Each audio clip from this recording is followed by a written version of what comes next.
Hello and welcome to Advit Himandi classes. आज हम directing chapter करने जा रहे हैं। चैप्टर 7 है बिजनेस स्टडीज़ के, क्लास 12 के चैप्टर 7 बिजनेस स्टडी का है। ये है डायरेक्टिंग। इसमें ऑलरेडी हमने meaning of directing, importance of principle कर रखा है। दूसरे वीडियो में मोटिवेशन किया हुआ और तीसरे में हमने लीडरशिप किया हुआ है। सो ये फोर्थ पार्ट है हमारा। ये है कम्युनिकेशन। सो हम देखते हैं कम्युनिकेशन में क्या क्या है, इंपॉर्टेंट है।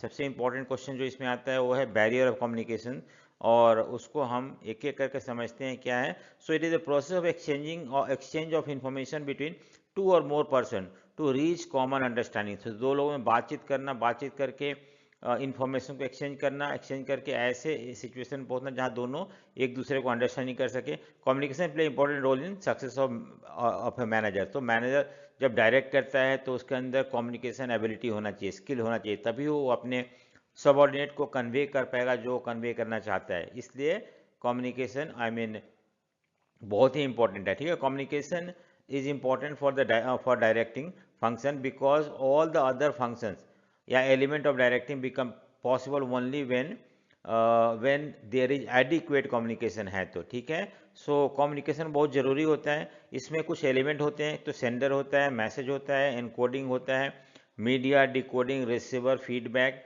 नॉइस होता है। और ठीक है, सो ये है कुछ एलिमेंट है। हम देखते हैं इनका मतलब क्या होता है। सबसे पहला है हमारे पास कि सेंडर, तो जो मैसेज भेजता है उसको सेंडर बोलते हैं, जो आइडिया और थॉट्स को कन्वे कर रहा है। मैसेज मतलब जो एक्चुअली कन्वे कर रहा है, इंक्लूड आइडिया, फीलिंग, सजेशंस। और एनकोडिंग मतलब होता है converting the message into communication symbol such as word या पिक्चर में कन्वर्ट करने को हम बोलते हैं एनकोडिंग। फिर मीडिया जिस साथ या चैनल के थ्रू हम मैसेज को ट्रांसमिट करते हैं to receiver. For example face to face हो सकता है, फ़ोन कॉल हो सकता है, इंटरनेट हो सकता है, ये मीडिया है। डिकोडिंग मतलब converting encoded symbol into of the sender, जो भी उसने भेजा उसको डिकोड करना। एंड फाइनली रिसीव करना उसको, feedback, all those actions of receiver indicating that he has received and understood the message of the. So इसको फीडबैक बोलते हैं कि हम जब किसी को कुछ बताते हैं तो क्या वो मैसेज उन तक पहुंच पाया नहीं पाया उसको हम और जब हम जानने की कोशिश करते हैं तो उसको बोलते हैं feedback. And finally some obstruction हो सकता है, हिंड्रेंसेस हो सकता है, जैसे कि पुअर टेलीफोनिक कनेक्शन हो सकता है, अनअट्रैक्टिव रिसीवर हो सकता है। तो इसमें भी नॉइस भी एक इम्पोर्ट, अगर ये सब किसी भी तरह का हिंड्रेंसेस नहीं है तो हम ये मान के चलते हैं कि जो कम्युनिकेट किया जा रहा है वो आसानी से ईजिली सामने वालों को समझ में आएगा। ठीक है, अब आता है इंपॉर्टेंस ऑफ कम्युनिकेशन। एक तो act as a basis of coordination.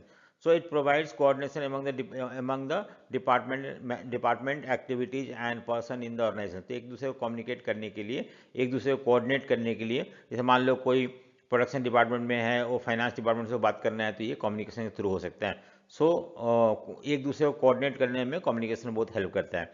Help in smooth working of the enterprise.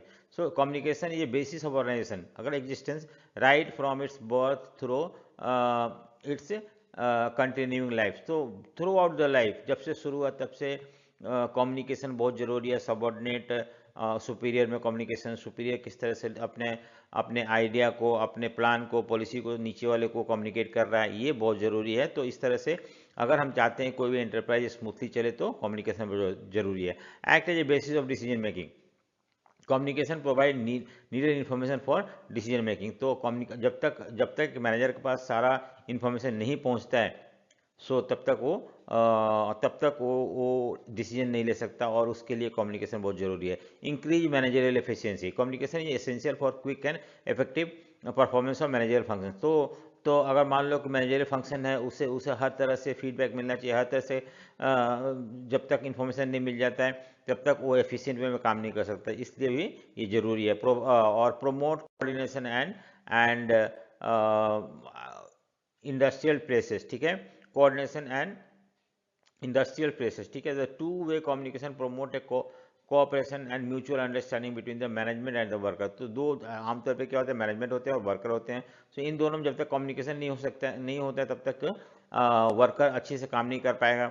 ये अपने जो पॉलिसी प्रोग्राम इनको कम्युनिकेट नहीं कर पाएंगे, इसलिए कम्युनिकेशन बहुत जरूरी है। Establish effective leadership. ठीक है, सो इफेक्टिव लीडरशिप भी कम्युनिकेशन के थ्रू होता है। अब ये सबसे इंपॉर्टेंट जो है, what are the two broad classification of communication that take place in the organization. एक तो फॉर्मल, इनफॉर्मल। हमें पता है फॉर्मल क्या होता है। फॉर्मल के अंदर दो होता है, वर्टिकल और हॉरिजॉन्टल। वर्टिकल मतलब होता है जब जो आई मीन सुपीरियर अपने सबऑर्डिनेट से बात करता है, सबऑर्डिनेट वर्टिकल बोलते हैं।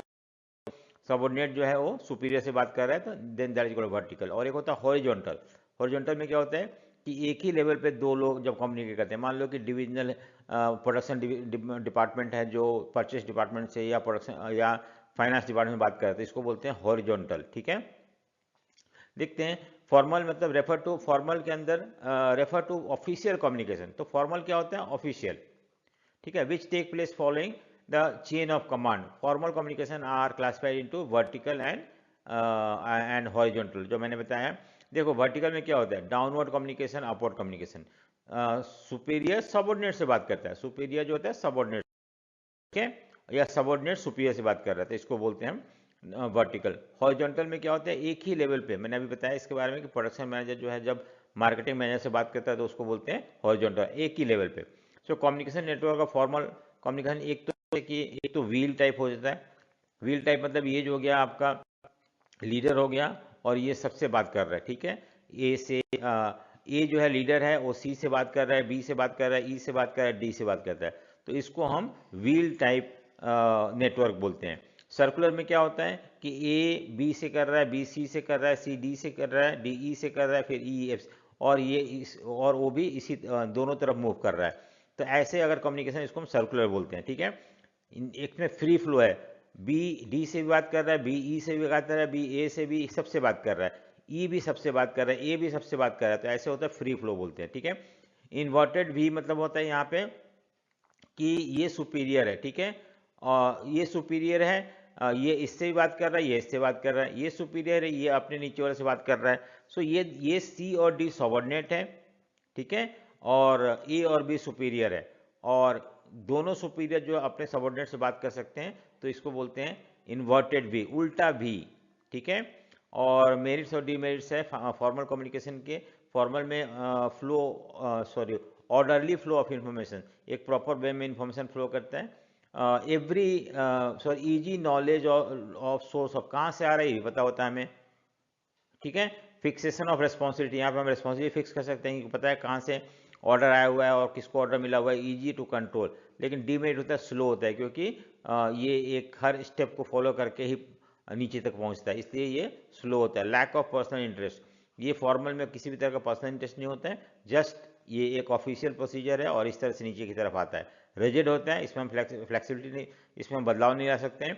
और ठीक है, ओवरलोड ऑफ वर्क, इसमें क्योंकि हर जिसे मान लो ए जो है वो सी से कम्युनिकेट करना चाहता है, बीच में बी है तो पहले यहाँ आएगा, देन यहाँ आएगा, फिर ये इससे कम्युनिकेट करता है। तो इस तरह से everybody has to participate in the communication and that is why overload of work होता है। लेकिन दूसरा जो होता है इनफॉर्मल ऑर्गेनाइजेशन है, इसमें क्या होता है कि communication that take place without following the formal line of, बिना कोई रूल्स एंड रेगुलेशंस के। There is no fixed direction, कोई भी इधर से बात कर सकता है, ये इधर भी बात कर सकता है, ये इधर भी बात कर सकता है, या कहीं भी बात कर सकता है। तो इस तरह से इसको इनफॉर्मल बोलते हैं, इनफॉर्मल कम्युनिकेशन नेटवर्क। याद रखना कि ग्रेप वाइन जो है ये another name of informal communication है। ठीक है, सिंगल स्ट्रैंड, इसमें each person communicate with the other in sequence, ये सबसे बात कर रहा है, एक पर्सन इससे भी बात कर रहा है, इससे भी बात कर रहा है, इससे भी बात कर रहा है, इससे भी बात कर रहा है, तो इस तरह को बोलते हैं। गॉसिप मतलब एक दूसरे से, देखो each person communicate with on non selective basis, ऐसा नहीं कि पहले किससे, किसी से भी कोई बात कर रहा है, हर आदमी एक दूसरे से बात कर रहा है, इसको गॉसिप बोलते हैं। ठीक है, जो कि बहुत कॉमन है। प्रोबेबिलिटी में this individual communication randomly with other individual, कोई किसी से भी बात कर सकता है, इसको प्रोबेबिलिटी बोलते हैं। एक इंडिविजुअल किसी से भी बात कर सकता है रैंडमली, कोई फिक्स नहीं है कि यही ऑर्डर में जाएगा, मान लो पहले इससे बात कर लिया, फिर इससे बात कर लिया, फिर इससे बात कर लिया, ऐसा कोई नहीं है। ठीक है, और क्लस्टर में क्या होता है, individual communicate with only those people हुम ही ट्रस्ट। तो क्लस्टर भी कम्युनिकेशन है एक तरह के, 4 टाइप का, और इसमें जिस पे आपको भरोसा, आप उसी से बात करते हो, आप सबसे बात नहीं, मान लो मैनेजर को 1-2 वर्कर पे भरोसा है तो सिर्फ उसी से बात करेगा और बाकी वर्कर से बात नहीं करेगा। ठीक है, सो इस तरह के गॉसिप होता है जिसमें कि एक जने किसी से बात कर रहे हैं, कोई हर एक दूसरे से बात कर रहा है। सिंगल में जैसे कि ये है, यहाँ से यहाँ आएगा, यहाँ से यहाँ, यहाँ इस तरह से आएगा। और प्रोबेबिलिटी में मैंने आपको बताया था कि प्रोबेबिलिटी में क्या होता है कि the individual communicate randomly with each other, किसी से बात रैंडमली वो कर सकता है। सो उसको, और नेक्स्ट है हमारा लास्ट वाला जिसमें क्लस्टर होता है। ठीक है, क्लस्टर में क्या है कि आपका जैसे कि यहाँ पे देखो हमने क्या देखा कि individual communicate with only those people whom you trust. So यहाँ पे ये भी है, ये भी है, ये भी है, इनसे बात नहीं कर रहा है, इन पे ट्रस्ट कर रहा है, इन पे ट्रस्ट कर रहा है, इन पे ट्रस्ट कर रहा है, सिर्फ इन्हीं से बात कर रहा है। तो ऐसे को क्लस्टर बोलते हैं।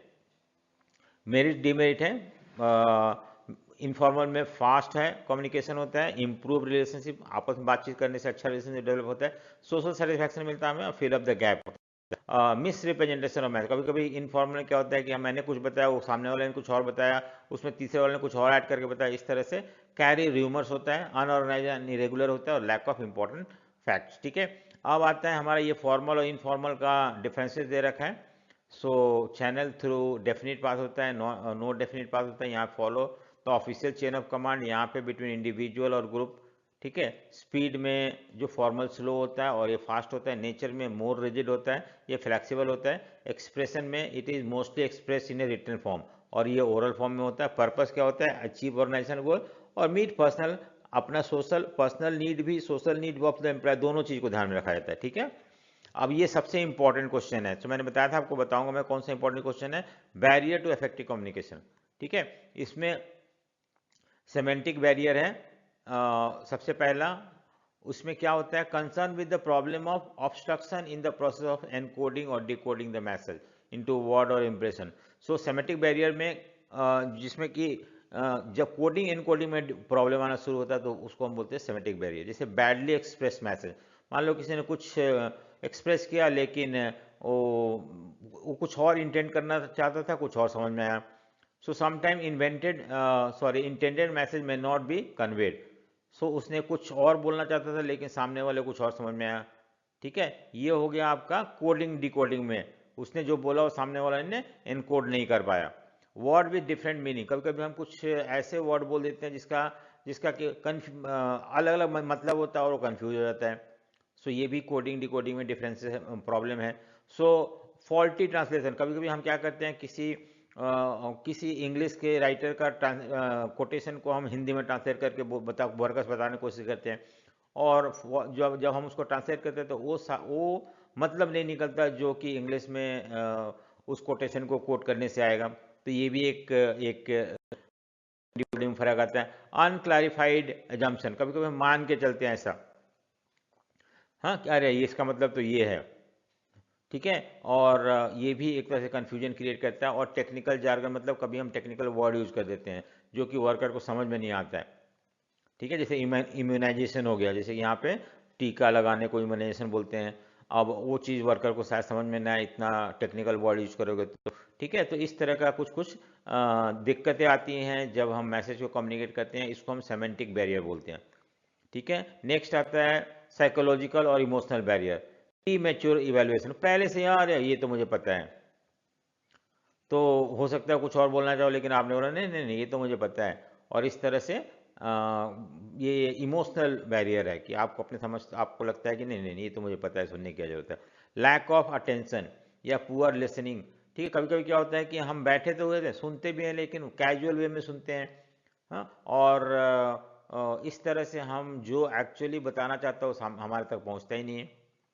लॉस ऑफ ट्रांसमिशन और पुअर रिटेंशन, कभी कभी क्या होता है कि उसने कम्युनिकेट किया, मेरे पास आया लेकिन हम पूरा नहीं आ पाया, हो सकता है मैंने सुना लेकिन भूल गया, ये भी एक पर्सनल या साइकोलॉजिकल बैरियर के अंदर आता है। नेक्स्ट है डिस्ट्रस्ट, अहो ये मैनेजर पे आपको विश्वास ही नहीं है, जब आपको विश्वास नहीं है तो आप सुनोगे नहीं, और इस तरह से आप तक वो मैसेज पहुंच नहीं पाएगा। ठीक है, सो ये सारे कुछ साइकोलॉजिकल बैरियर होते हैं। ठीक है, और इसको हम इमोशनल बैरियर भी बोलते हैं। नेक्स्ट है ऑर्गेनाइजेशनल बैरियर, मान लो कोई ऐसा ऑर्गेनाइजेशन है, if organization policy do not support the free flow of information. Military वगैरह में क्या होता है कि जो हायर लेवल पे जो इंफॉर्मेशन होता है उसको नीचे वाले तक नहीं लाना अलाउ नहीं है। सो कभी कभी कोई ऑर्गेनाइजेशन ऐसा होता है जहाँ पे कि वो अलाउ नहीं करता है कि जो ऊपर से इंफॉर्मेशन नीचे तक पहुँचे, तो ये भी एक बैरियर है। रूल्स एंड रेगुलेशंस, बहुत सारे रिजिड रूल्स होते हैं, में लीड टू रेड टैपेजम। मान लो कि कोई रूल्स यहाँ जाएगा, फिर यहाँ जाएगा, फिर फाइनली यहाँ आएगा, so automatically it lead to delay. ठीक है, सो ये भी एक बैरियर है। स्टेटस कॉन्शियस मैनेजर, मैनेजर को कभी कभी ऐसा लगता है कि मैं इनसे बताऊंगा, ये तो सबऑर्डिनेट है, और उस तरह से वो अपना सारा कुछ शेयर नहीं करता है। सो स्टेटस कॉन्शियस होते हैं मैनेजर बहुत सारे कि नहीं नहीं नहीं, मुझे इतने सबऑर्डिनेट से बात करनी ही नहीं है। ठीक है, तो वहाँ यहाँ ये बैरियर है। उसका कॉम्प्लेक्सिटी इन ऑर्गेनाइजेशन, मान लो ऑर्गेनाइजेशन बहुत ही कॉम्प्लेक्स है, जिसमें कि बहुत सारे ये स्टेप्स के थ्रू मैसेज कम्युनिकेट किया जा रहा है, तो वहाँ पे भी डिले हो जाता है, और ये भी एक ऑब्स्ट्रक्शन लेके आता है। Personal barrier, so of superior and subordinate. देखो क्या है कि ये खैर रिपीटेड है। अब आता है पर्सनल बैरियर के अंदर, fear of challenge to authority में विथ होल्ड और सप्रेस द पर्टिकुलर। मान लो कि क्या है कि आपको लगता है कि अगर मैं कुछ सजेस्ट करूंगा तो हो सकता है सुपीरियर मुझे निकाल दे काम से। हो सकता है डर हो, सबऑर्डिनेट के अंदर डर होता है कि अगर वो कुछ बोले और सामने वाला उसे एक्सेप्ट ना करे और मुझे डांट दे, इसकी वजह से भी कम्युनिकेट नहीं कर पाता। Lack of confidence of superior in the subordinate, कभी कभी क्या होता है कि ये कम्युनिकेट करना चाहते हैं लेकिन लोग रोक देते हैं कि नहीं नहीं नहीं, तुम क्या बताओगे। सो सुपीरियर को सुपीरियर इन हिज, देखो lack of confidence of superior, अपने सुपीरियर को अपने सबऑर्डिनेट पे कॉन्फिडेंस नहीं होता, इसलिए वो सुनते नहीं उनकी बात। Unwillingness to communicate, example fear of punishment, कभी कभी हमें डर लगता है कि अगर मान लो हम कुछ बोलते हैं और पनिशमेंट मिल जाएगा, डिमोशन हो जाएगा, सैलरी कम कर दिया जाएगा। So lack of proper incentive, और कभी कभी क्या होता है कि आप कुछ बोलते हो फिर भी आपको किसी भी तरह का शाबाशी नहीं मिलता है, तो आप सोचते हो बोल के क्या करना, छोड़ो ना। तो इस तरह से कुछ बैरियर होते हैं, और ये बहुत इंपॉर्टेंट है, बैरियर हमेशा आता है। उसके बाद इंप्रूविंग कम्युनिकेशन इफेक्ट, कैसे हम कम्युनिकेशन को इफेक्टिव बना सकते हैं। क्लैरिफाई द आइडिया बिफोर, आप कम्युनिकेट करने से पहले जो बोलना चाहते हो उसको पहले क्लैरिफाई कर लो, उसके बाद बोलो। Communicate according to the need of the receiver, अब ये नहीं कि आप वर्कर्स जो ग्राउंड लेवल पर काम करते हैं उनको आप कुछ ऐसा चीज़ बताओ जो उनको मतलब ही नहीं है, ठीक है, तो समझ सके। कंसल्ट अदर बिफोर कम्युनिकेटिंग, हो सकता है आप एक दो लोगों से पूछ लो कि आप जो बोल रहे हो सही बोल रहे हो कि नहीं बोल रहे हो, कहीं टेक्निकल वर्ड तो नहीं है इसके अंदर, कहीं ऐसा चीज़ तो नहीं है जो सबऑर्डिनेट को समझ में ना आए। Be aware of language, tone and content of the message, ये भी बहुत जरूरी है किस लैंग्वेज में बोल रहे हो। अगर मान लो सामने वाले को तमिल समझ में आता है, आप उनको इंग्लिश में बता रहे हो, तो ऑटोमेटिकली समझ में नहीं आ पाएगा। इंश्योर प्रॉपर फीडबैक, देखो कि हाँ क्या सुन रहे हैं कि नहीं सुन रहे हैं। फीडबैक लो कि क्या उनको समझ में आया। जैसे मान लो स्कूल में टीचर पढ़ाती है तो बीच में क्वेश्चन पुट करती है, ये जानने के लिए कि क्या वो समझा रही है, वो बच्चों तक पहुंच पा रहा है कि नहीं पा रहा है, और इसके लिए क्वेश्चन पुट करना है। So that is called feedback. Be a good listener, so ये भी बहुत जरूरी है कम्युनिकेशन के लिए, जब तक आप सुनोगे नहीं तब तक आप उस चीज़ को सही से कम्युनिकेट नहीं कर पाओगे। तो इस तरह से ये कुछ इम्प्रूव करने, कम्युनिकेशन इफेक्टिवनेस लाने का कुछ तरीका था। सो होपफुली आपको समझ में आ गया होगा। अगर आपको समझ में आया तो लाइक शेयर एंड सब्सक्राइब जरूर करें। Thank you for watching.